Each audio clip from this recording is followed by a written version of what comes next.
Hello বন্ধুরা, সবাই কেমন আছেন? আজকে দেখাবো নগদ ডাবল এইটে কিভাবে অ্যাকাউন্ট করবেন, কিভাবে ডিপোজিট করবেন। অ্যাকাউন্ট করার জন্য আমার ইউটিউবের পিন কমেন্টে লিংক থাকবে, সেই লিংক থেকে আপনারা অ্যাকাউন্ট করবেন। অ্যাকাউন্ট করার জন্য আপনাকে প্রথমে যেতে হবে এই সাইন আপে যেতে হবে। সাইন আপে যাওয়ার পর সর্বপ্রথম আপনাকে একটা ইউজার নেম দিতে হবে। আমি একটা ইউজার নেম দিব, লামিয়া 2005। এটা হচ্ছে আমার ইউজার নেম। আপনার পছন্দ মতো আপনি একটা ইউজার নেম লিখে দিবেন। তারপর দিতে হবে পাসওয়ার্ড। পাসওয়ার্ডের প্রথম লেটার যেন বড় হাতের হয়, যেমন ABCD 1 2 3 4। এ হবে বড় হাতের আর বাকিগুলো হবে ছোট হাতের। পাসওয়ার্ডের প্রথম লেটার আপনাকে অবশ্যই বড় হাতের দিতে হবে। ABCD 1 2 3 4। এটা হচ্ছে আমার পাসওয়ার্ড। তারপরে দেবো কনফার্ম পাসওয়ার্ড। আমি সেম পাসওয়ার্ডটি আমি এখানে লিখে দিব, ABCD 1 2 3 4। এ হবে বড় হাতের আর বাকিগুলা হবে ছোট হাতের। পাসওয়ার্ড দেওয়ার পর তারপরে এই কন্টিনিউ লেখাতে ক্লিক করব। এই কন্টিনিউ লেখাতে ক্লিক করার পর তারপরে হচ্ছে ফোন নাম্বার। আপনি যে নাম্বার থেকে অ্যাকাউন্ট করবেন সেই নাম্বারের জন্য বিকাশ, নগদ, রকেট যে কোনো একটা অ্যাকাউন্ট থাকে। অর্থাৎ আপনি যে নাম্বার থেকে অ্যাকাউন্ট করবেন সেই নাম্বার থেকে আপনাকে ডিপোজিট করতে হবে। এখানে আমি আমার বিকাশ নাম্বারটা লিখে দিব। আপনাকে জিরো দিতে হবে না, জিরোটা বাদ দিয়ে দিবেন। এটা হচ্ছে আমার বিকাশ নাম্বার। বিকাশ নাম্বার দেওয়ার পর তারপরে এখানে একটা টিক মার্ক দিবেন।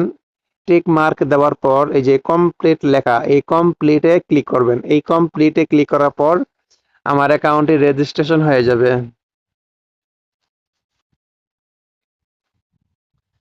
আমার অ্যাকাউন্টটি রেজিস্ট্রেশন হয়ে গেছে।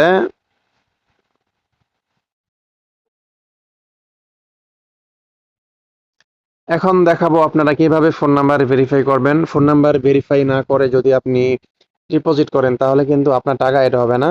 অবশ্যই আপনাকে ফোন নাম্বারটি ভেরিফাই করে তারপর ডিপোজিট করতে হবে। ভেরিফাই করার জন্য আপনাকে যেতে হবে এই প্রোফাইল লেখাতে যেতে হবে। প্রোফাইলে যাওয়ার পর তারপরে যেতে হবে পার্সোনাল ইনফো এই লেখাতে যেতে হবে। এই যে দেখতে পাচ্ছেন আমার ফোন নাম্বারের ডান পাশে ভেরিফাই ওটিপি লেখা, এই ভেরিফাই ওটিপি লেখাতে ক্লিক করতে হবে। তারপর ভেরিফিকেশন কোড, এটা হচ্ছে আমার ভেরিফিকেশন কোড। আপনার ভেরিফিকেশন কোডটি আপনি লিখে দিবেন। আমার কোডটি হচ্ছে 2948। এটা হচ্ছে আমার ভেরিফিকেশন কোড। তারপর হচ্ছে রিকোয়েস্ট ওটিপি। এই রিকোয়েস্ট ওটিপি বাটনে ক্লিক করব। এই বাটনে ক্লিক করার পর তারা আমাকে 15 মিনিট সময় দিবে। দেখতে পাচ্ছেন তারা আমাকে 15 মিনিট সময় দিচ্ছে। এর মধ্যে তারা একটা ওটিপি কোড পাঠাবে। যে কোডটা পাঠাবে আপনি এখানে টাইপ করে লিখবেন।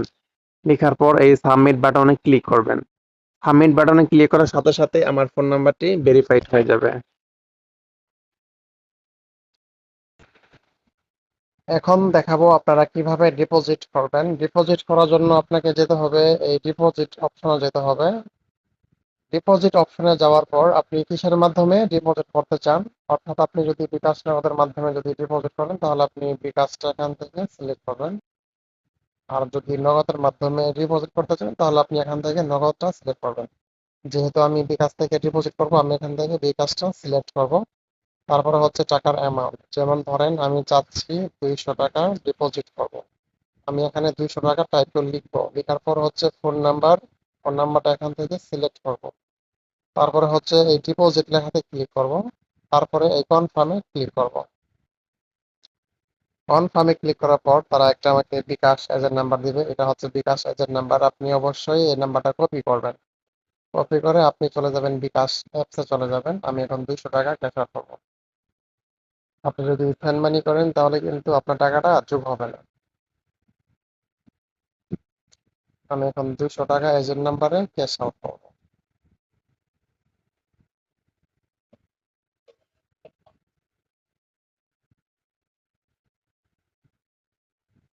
ক্যাশ আউট করার পর সবার উপরে যে ট্রানজাকশন আইডি থাকবে আপনি এটা অবশ্যই কপি করবেন। কপি করে পুনরায় ব্যাকে চলে যাবেন। ব্যাকে চলে যাওয়ার পর ট্রানজাকশন নাম্বার যেটা আমি এইমাত্র কপি করলাম সেটা এখন এখানে পেস্ট করে দেবেন। পেস্ট করে দেওয়ার পরে তারপরে জমা দিন এলে হাতে ক্লিক করবেন। তারপর ক্লোজ দিস উইন্ডো হাতে ক্লিক করবেন। সর্বোচ্চ 1 মিনিট আপনার টাকাটা যোগ হয়ে যাবে। একটু রিফ্রেশ দিন। দেখছেন আমার টাকাটা চলে আসছে।